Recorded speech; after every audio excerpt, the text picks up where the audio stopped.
This is the Everyday AI Show, the everyday podcast where we simplify AI and bring its power to your fingertips.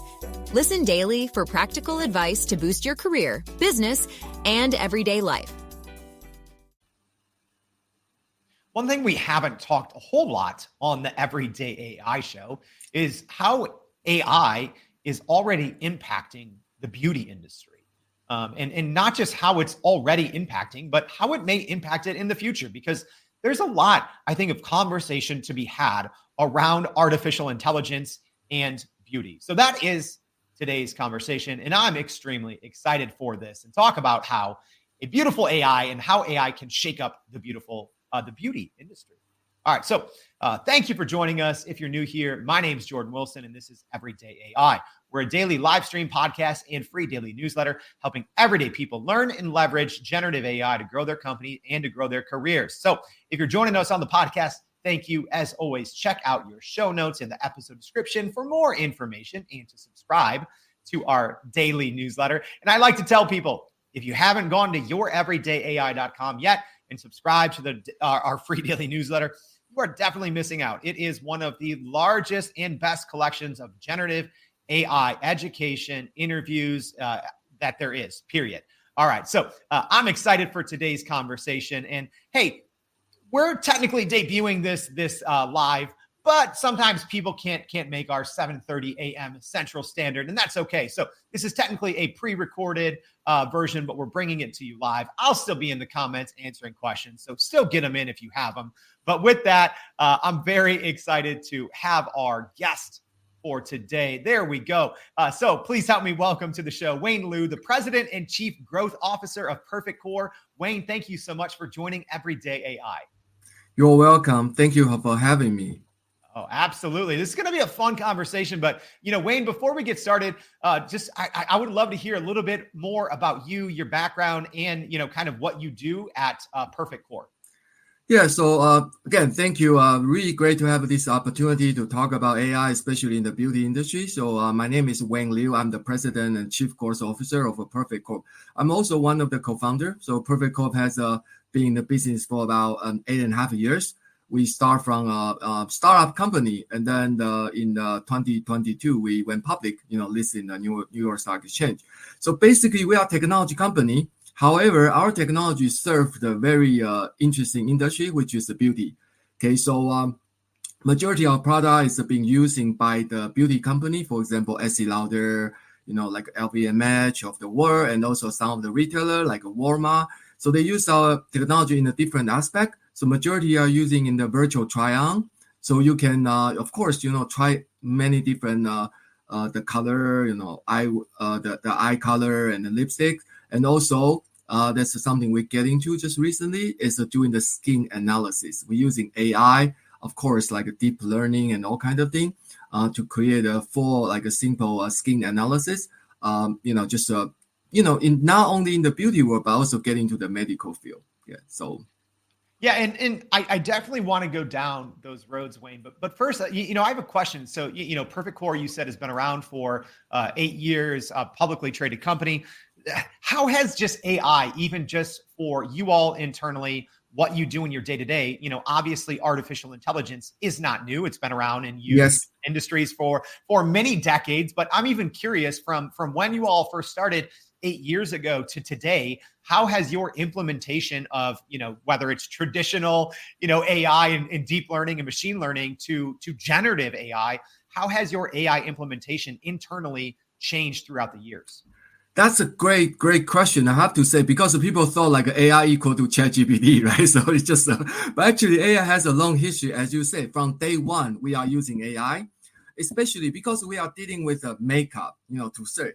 So you have to identify, you recognize your face. So the first thing is actually to understand your face or the feature point. It's a learning process. We need to get many data for this machine to learn exactly like where your eye is, and where your nose and where your lips, and also understand the color side of this the product. So how we put the lipsticks on your lips, and then consider the reflection of the light consider, the environment. So that's why we can show the true to real. So that's the very beginning. We are using the AI, of course, learning your faces. And then we get into shade matching because we have you're dealing with the makeup. So foundation, your skin tone. So we need to identify the shade. So we are using deep learning to learn all kind of different skin tone. Okay, so then we can very clearly to recognize your skin, and then we do a matching. That's about the deep learning. We use a lot.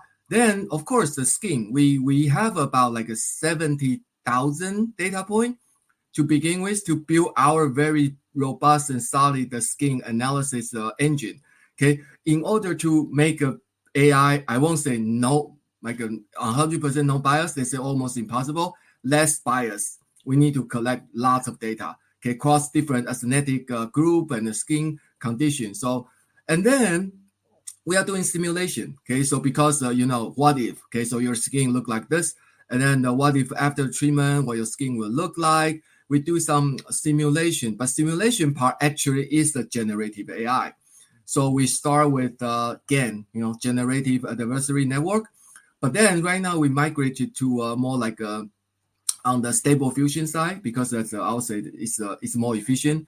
And then also we get into fashion. You can see some of this fashion 3D object, how you create this 3D object without really have the 3D object. So it's all learning and creation. So it's our company is more like an evolution of AI. Start with machine learning, deep learning, generative AI, and also right now we try to create an interface using of course a large language model for the user can communicate what they really want to the machine, and then the engine can generate the beautiful look for them. And for those of you joining on the podcast, here on the live stream, I'm kind of showing the Perfect Corp website and kind of explaining some of these different things that Wayne's talking about. Everything from virtual kind of skin, helping skin conditions, trying on glasses virtually. Wayne, at least where things are today. I just want to get straight to it because I want to learn about what's coming, in the beauty industry. But where do you see this going, especially, right? Because here at Everyday AI, we talk a lot more about generative AI. So specifically, even there, how do you see generative AI, changing things in the years to come, specifically for the beauty industry? Yeah. So actually, that it's a very fundamental question for the developer like us. The generative AI save us lots of time. It become more efficient. Okay, previously, as I said, you go through this deep learning. Of course, generative AI, you still need to learn, but it's more powerful. And also using this again, right? So if you're using, for example, one of the example is we create a hairstyle. If you're using Gen AI, I mean, your generative adversarial network, it probably take 5 days to come up with one special hairstyle. But if you're using Stable Fusion, it's one of the Gen AI, probably just like a couple of hours, you can create a hairstyle. So it's become more efficient. And then on the productivity side, it's increased, manifold. And also accuracy, compared to what is, more like again, which we generate something is more accurate, it's more efficient. So that's why I guess for our customer, they really love to see that because they can get this the product in the shortened time and also cost less. So everything, just because of the Gen AI, it become more efficient and then the productivity increase a lot. So we will continue to invest, and our brand partner actually they love to see this, and then also they will continue to invest. So I think we showed a lot of, or kind of referenced a lot of different use cases. So things in the fashion industry, aesthetics, the whole beauty industry. But I'm wondering, outside of that, Wayne, how can this technology, like as a whole, so not even necessarily talking about Perfect Corp specifically, but how can this technology as a whole be used for other things that maybe aren't even related to beauty, right? So for medical conditions, etc. How can generative AI right now be used to help in some of those, non-beauty but related to beauty areas? Yeah. So basically, I think education and then empowerment. That's the two things I see from the generative AI. what I'm saying that is, so first is education. For example, if you are a patient, you have some condition in your hair, your face, you really don't know what happened. You just know your face is not perfect, something wrong. So you went to a doctor's office, dermatologist, you want to get some treatment, and the doctor probably tell you something that is real, like a medical term. Okay, so they probably said, well, your skin is, it's like a 30% less compared to your demographic, compared to your same age, and you may have some, some damage here and there. But the patient actually has no idea about what 30% mean, what compared to average patient, and then what's the sound damage look like. But using AI and also generative AI, actually just scan your faces, right? Of course, through the machine learning. So right now, this AI is more like they have a knowledge to become a dermatologist. They look at your faces, scan your faces, and then we can graphically, like visually, displays where your problem is. And then, 30%, right? So 30%, it will show you what's the perfect one and what's the 30% look like. So it's more like education. So the patient, when they step into the clinic, they feel less vulnerable because they know. And also the doctor probably can using, as I said, the generative AI to show them what if. Okay, so, you have lots of options. You can do this treatment, you can do that treatment. So for example, if you do this non-invasive treatment, you probably give you a 40% increase. But if you want to do a surgery, it probably give you a 70% improvement. So then everything can be simulated. Okay, so you know what will happen. So that's why I think education is very important. And on the other side, because you possess knowledge, because this AI teach you, you know what happened. So they empower you. You can start making your decision. Okay, so you probably say 40% improvement is good enough. So I really don't need to get into a surgery. I can do a non-invasive one. Or if you really like to have a 70% improvement, you do the surgery, you know what will happen. So that's why I guess that can be a very, it's not really can be, actually it's being using in the medical field. Yeah. Are you still running in circles trying to figure out how to actually grow your business with AI? Maybe your company has been tinkering with large language models for a year or more, but can't really get traction to find ROI on Gen AI. Hey, this is Jordan Wilson, host of this very podcast. Companies like Adobe, Microsoft, and NVIDIA have partnered with us because they trust our expertise in educating the masses around generative AI to get ahead. And some of the most innovative companies in the country hire us to help with their AI strategy and to train hundreds of their employees on how to use Gen AI. So whether you're looking for ChatGPT training for thousands or just need help building your front-end AI strategy, you can partner with us too, just like some of the biggest companies in the world do. Go to youreverydayai.com/partner to get in contact with our team, or you can just click on the partner section of our website. We'll help you stop running in those AI circles and help get your team ahead and build a straight path to ROI on Gen AI. You bring up a lot of great points because, there's obviously medical applications for AI and even for your products and services, but then there is just the beauty industry as well. And I'd say, from an outsider observing, I think the beauty industry has changed a lot, with social media. I think it's really heightened maybe people's expectations of beauty or even what it means to be beautiful. I guess what are the type of conversations, that maybe you and your colleagues or others in related industries, specifically around artificial intelligence and beauty, what are some of those conversations that you're having? Because I'm sure it's you have to strike a balance, yes, right, between helping people feel more beautiful, but also not going too far and kind of pushing this that you have to do all of these things, or you have to wear this makeup, or you have to have this procedure in order to be beautiful. How do you balance that? Yeah, so again, that's a great question. It's always a conversation among us, in the internally and also with our client. We've been dealing with all these big beauty company. So the thing here is what is really beauty? How you define that? Okay, but we call it beauty 1.0. It means like they put a beautiful model on top of this poster or put a magazine. They tell you that's beauty. So everybody try to mimic, try to be more like that perfect figure. However, with the technology, especially AI, we talk about personalization. Okay, that's the one thing which is very important, is especially in the beauty world. So the definition of beauty is really on the eye of the beholder.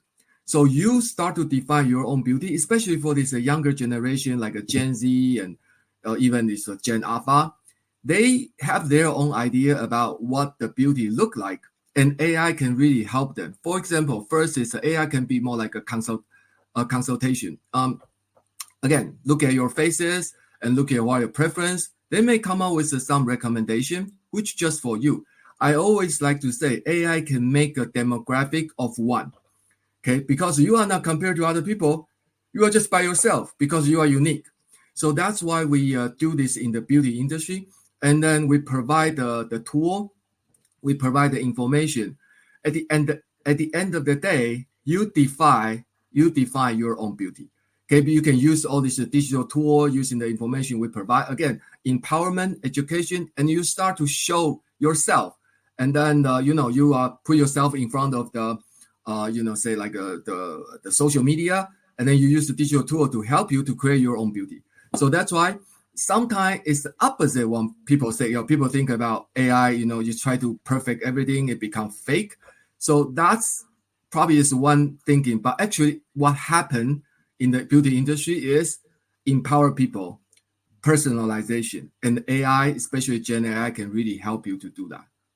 I'm curious, Wayne, and this is a little bit outside of maybe your day-to-day thought process, because you're out there building and growing a large company. But we kind of talked about how social media over the last decade or so has impacted people's perception of beauty, and maybe even them seeking out treatments for their skin, etc.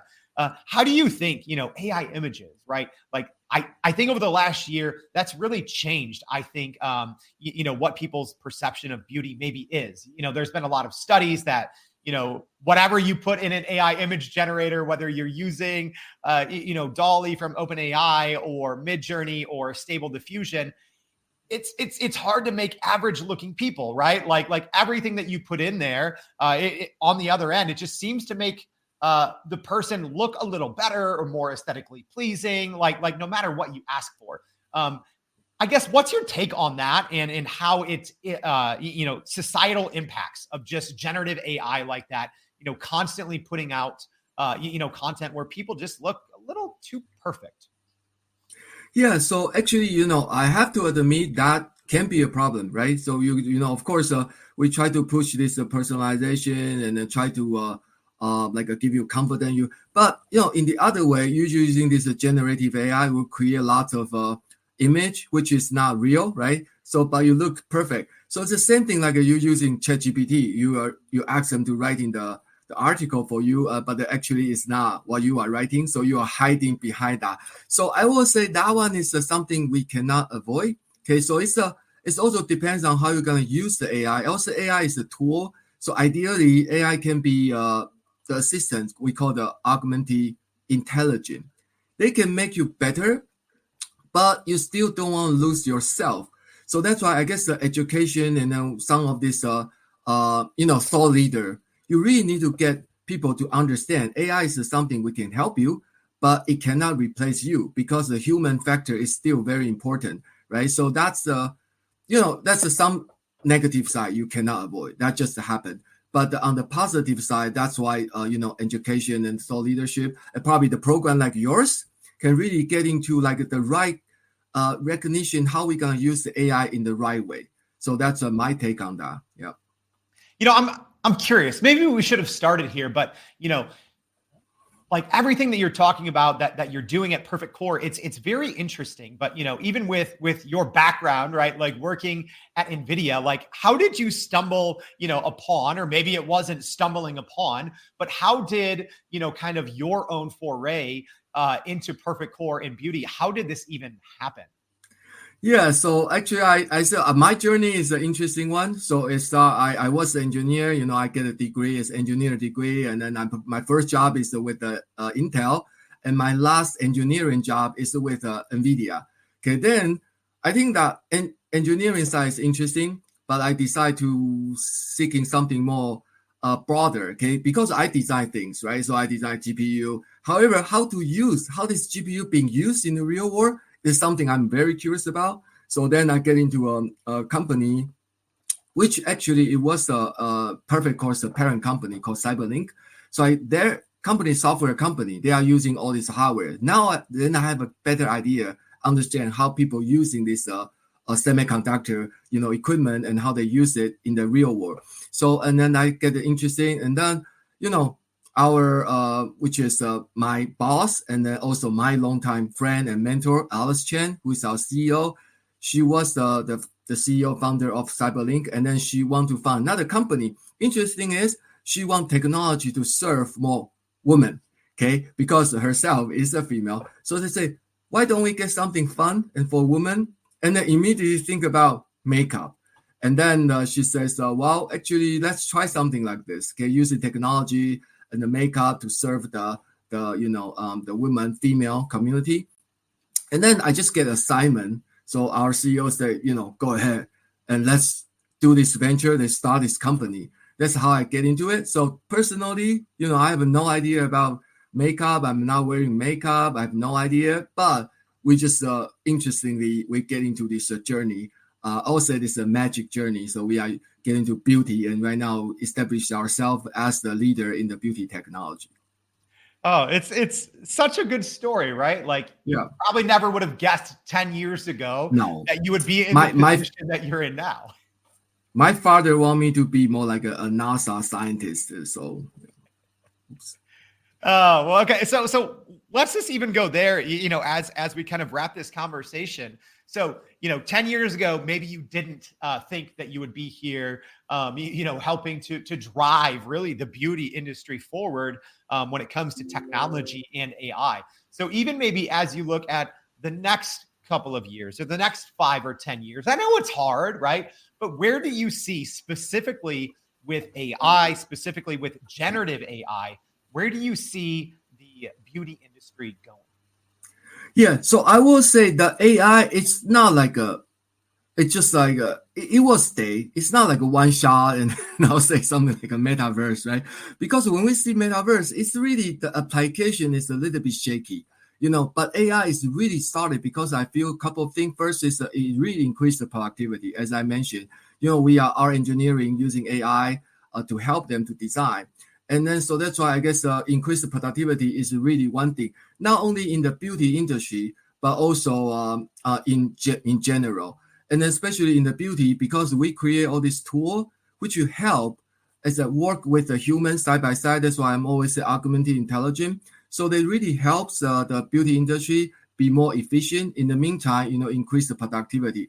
And then we are not really replacing human because we still work with the human together. So that's why I think first thing is it will stay, okay?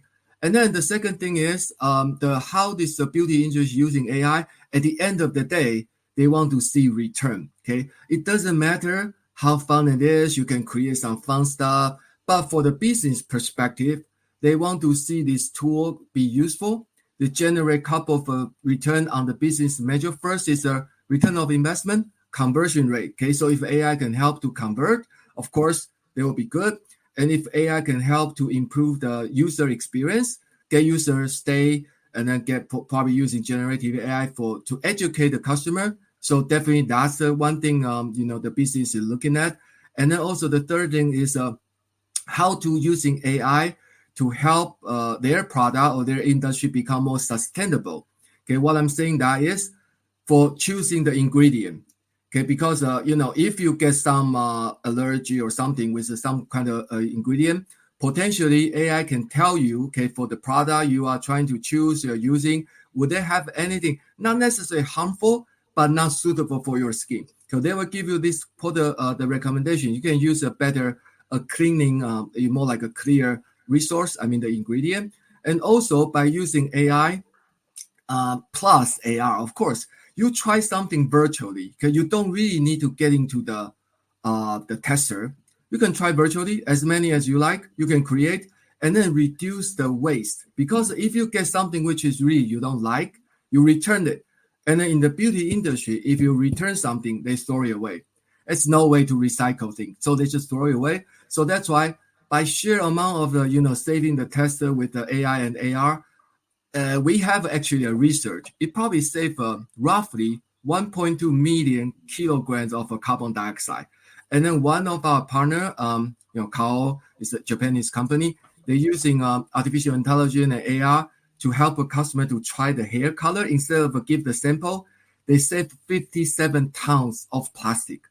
Okay, so all aspect is a positive about it. But of course, we talk about some negative thing. But I guess at the end of the day, people like us who we create AI, people like you promote AI, we have the responsibility to make AI on the right track. Okay, so how you train AI, how you use AI is really you will have a different track if you're just using AI in some, I would say, evil way. They may cause harm, right? So that's why I think I feel more responsible, social responsibility right now, since we are the one who create using AI to start create lots of tools. It can help people. That's the goal. We don't want to hurt people. So that's why we have the responsibility on the AI side. I love that. What you just said right there, I think is a perfect takeaway and a great way to wrap today's show by just talking about, yes, you can use AI for growth and productivity. I mean, you're a perfect example of that, president of a public company, but you can also do it in a sustainable and responsible way. I love that message. And thank you. Thank you so much, Wayne, for joining the Everyday AI show to tell us, take us both on your journey of how you're using AI at Perfect Corp, but also the future of the business, the future of AI in the beauty industry and how others can use it as well. So we very much appreciate your time and for sharing your story. You are very welcome. I really enjoyed the conversation. Yeah, thank you. Thank you for having me again. All right. Yeah. Hey, thank you again, Wayne. And as a quick reminder, don't worry. I'm still in the comments. If you have any questions, hit me up. Maybe Wayne might be able to stop by and answer some as well. So thank you for tuning in. Thank you for listening. And as a reminder, go to youreverydayai.com. Sign up for that free daily newsletter. We'll be recapping today's episode and more. Thank you for joining us. And we hope to see you back for more Everyday AI. Thanks, y'all. Thank you. And that's a wrap for today's edition of Everyday AI. Thanks for joining us. If you enjoyed this episode, please subscribe and leave us a rating. It helps keep us going. For a little more AI magic, visit youreverydayai.com and sign up to our daily newsletter so you don't get left behind. Go break some barriers, and we'll see you next time.